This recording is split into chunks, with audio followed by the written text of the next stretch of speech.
जय हिंद दोस्तों, रक्षित खन्ना के इस चैनल में आपका स्वागत है। दोस्तों, आज के इस वीडियो में मैं आपको 6 इंपॉर्टेंट इंफॉर्मेशन दूंगा, जैसा कि आप पीछे डिस्प्ले बोर्ड में देख रहे हैं। और इसी के रिगार्डिंग कुछ मैसेज है, कुछ लेटर है, कुछ नोटिफिकेशन है, वो भी मैं आपको साइड में दिखाऊंगा, वो भी आप चेक करेगा। वीडियो में आगे बढ़ने से पहले एक छोटी सी गुजारिश करूंगा, अगर आप पहली बार मेरा चैनल देख रहे हैं या फिर वीडियो देख रहे हैं तो आप मेरा चैनल सब्सक्राइब कर सकते हैं, क्योंकि दोस्तों वेलफेयर से जुड़ी जो नई नई जानकारी आती है, नए नए मुद्दे उठते हैं, वो आपको समझाए जाते हैं। और पेंशन से रिलेटेड जो प्रॉब्लम आती है उसका भी सोल्यूशन किया जाता है आपके लिए। आपको सही गाइड करा जाता है, सही रास्ता दिखाया जाता है। तो दोस्तों, तमाम चीजों को पाने के लिए आप मेरे चैनल से जुड़ सकते हैं या फिर चैनल सब्सक्राइब कर सकते हैं, जिसका नाम है रक्षित खन्ना। चलते हैं दोस्तों पहली इंफॉर्मेशन की तरफ। डीओपीपीडब्ल्यू भारत सरकार का लेटर जारी। जी हाँ दोस्तों, department of pension and pension welfare की तरफ से एक लेटर जारी हुआ था पहले, जिसमें यह बताया गया था अगर 15 साल से पहले पेंशनर की मृत्यु होती है तो फैमिली पेंशन में से कम्यूट अमाउंट नहीं काटा जाएगा, फैमिली पेंशनर को फुल पेंशन मिलेगी। जी हाँ दोस्तों, काफी पेंशनर कम्यूटेशन लेते हैं रिटायरमेंट के टाइम। तो दोस्तों, जैसा आपको पता है कि 15 साल तक आपका वो अमाउंट काटा जाता है आपकी पेंशन में से, और फिर 15 साल बाद वो रिस्टोर कर दिया जाता है। तो दोस्तों, इसमें एक रूल था कि अगर 15 साल से पहले ही अगर पेंशनर की डेथ हो जाती है और फिर अगर फैमिली पेंशन चलाई जाती है, वाइफ को फैमिली पेंशन मिलती है, तो फैमिली पेंशन में से कम्यूट अमाउंट नहीं काटा जाएगा।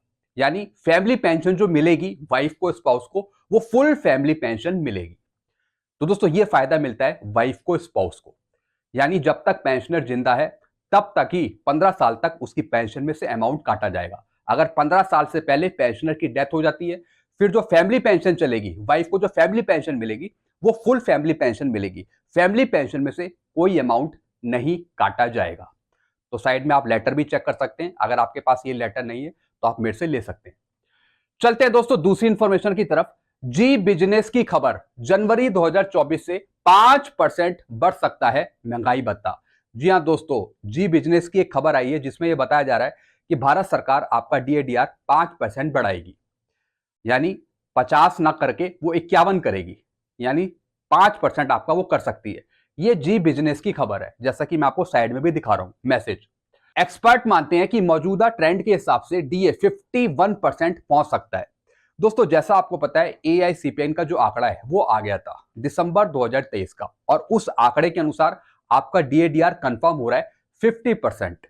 लेकिन दोस्तों, जो जी बिजनेस की खबर है इस पे हम बिलीव नहीं कर सकते, क्योंकि आए दिन ऐसे मैसेज आते रहते हैं कि आपका 5% बढ़ेगा, 6% बढ़ेगा, 7% बढ़ेगा, और आपको पता है कि आपका कितना परसेंट भारत सरकार मंजूर करेगी।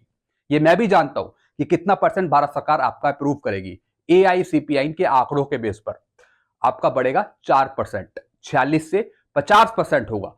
तो दोस्तों, ये जो 5% बढ़ने की खबर है इसे हम फेक मानते हैं। 5% कहां से बढ़ जाएगा आपका, क्योंकि दिसंबर 2023 का जो आंकड़ा आया था उसमें तो आपका 50% अप्रूव हो रहा है आंकड़ों के बेस पर, 50% आपका हो रहा है। तो दोस्तों, जनवरी 2024 से बढ़ने वाला आपका डीएडीआर 50% होगा, 4% बढ़ेगा, ना कि 5%।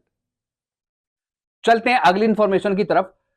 18वीं सीपी ग्राम मासिक रिपोर्ट जारी। जी हां दोस्तों, 18वीं सीपी ग्राम की रिपोर्ट जारी हुई है, जिसमें कहा गया है जनवरी 2024 में राज्यों और केंद्र शासित प्रदेशों में कुल 57,603 शिकायतों का समाधान किया गया।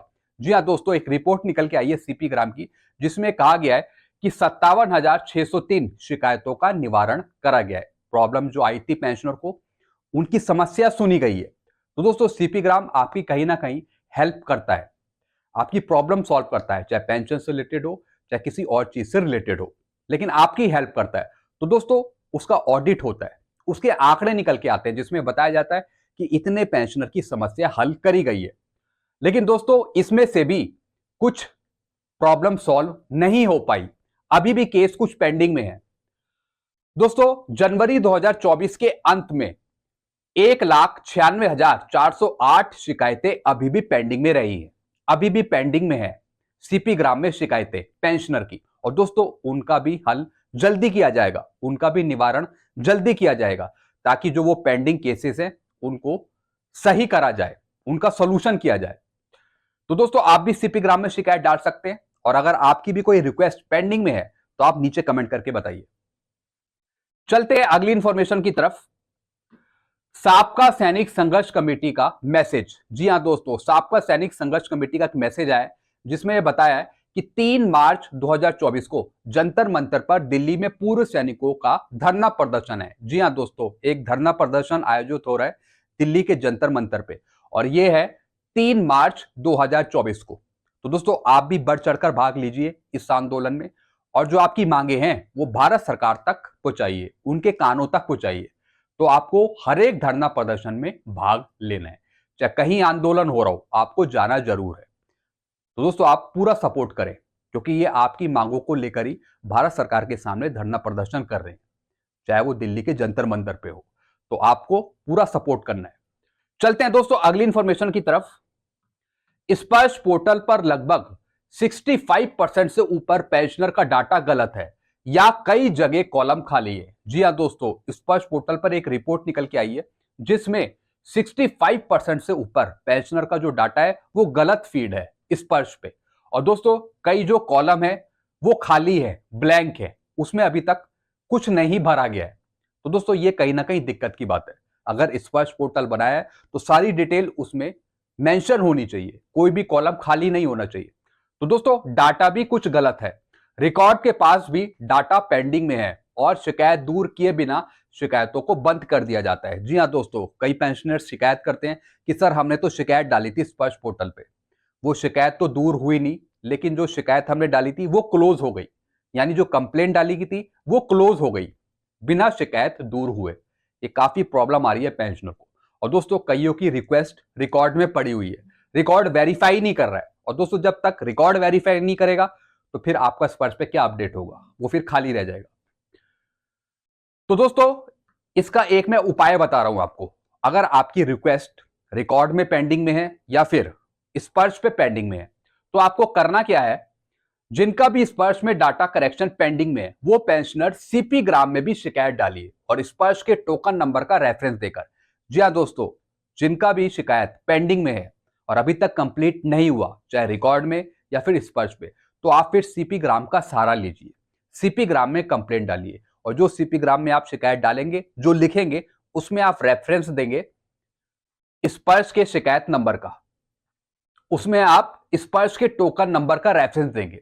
यानी स्पर्श पे जो आपने पहले रिक्वेस्ट डाली थी उसमें जो टोकन नंबर जनरेट हुआ है उसका रेफरेंस देंगे, सीपी ग्राम में शिकायत डालेंगे तब। तो इससे आपकी प्रॉब्लम हो सकती है कि सुलझ जाए आगे। चलते हैं दोस्तों अगली इंफॉर्मेशन की तरफ। नायक को 20,107 नहीं मिलेगी पेंशन, कितनी मिलेगी? 21,782। रिकॉर्ड को भेजे लेटर एमएससीपी लेने के लिए। जिन नायक की क्वालिफाइंग सर्विस 16 से ऊपर है, 2006 के बाद आने चाहिए नायक। जी हां दोस्तों, काफी ऐसे नायक हैं जिनको 20,107 मिल रही है पेंशन ओआरओपी 2 की, बल्कि उनको मिलनी चाहिए 21,782। तो इसका मतलब है कि इन नायक को मिलेगी एक एसीपी 1 और किसकी पेंशन मिलेगी? हवलदार रैंक की। तो दोस्तों ऐसे जितने भी नायक हैं वो एक फॉर्म भरेंगे एमएससीपी का। और दोस्तों इसमें एक कंडीशन है, ये जो नायक हैं ये 2006 के बाद आने चाहिए और इनकी क्वालिफाइंग सर्विस होनी चाहिए 16 साल से ऊपर, तब ये पेंशन प्राप्त करेंगे 21,782। तो दोस्तों अगर ऐसे कोई नायक है तो फिर ये कार्यवाही कर सकते हैं, रिकॉर्ड के थ्रू आप ये काम करवा सकते हैं, तो फिर आपकी पेंशन भी बढ़ेगी और एरियर भी मिलेगा। तो सीधा सा है दोस्तों, एमएससीपी लेने का है ये। तो दोस्तों ये कुछ इंफॉर्मेशन थी जो मैंने आपको समझाई। आई होप सारी चीजें आप अच्छे से समझ गए होंगे। अभी भी कुछ कंफ्यूजन है तो आप नीचे कमेंट कर सकते हैं। वीडियो आपको अच्छा लगता है वीडियो को लाइक करें और इस चैनल को आप सब्सक्राइब कर सकते हैं जिसका नाम है Rakshit Khanna. Thank you so much.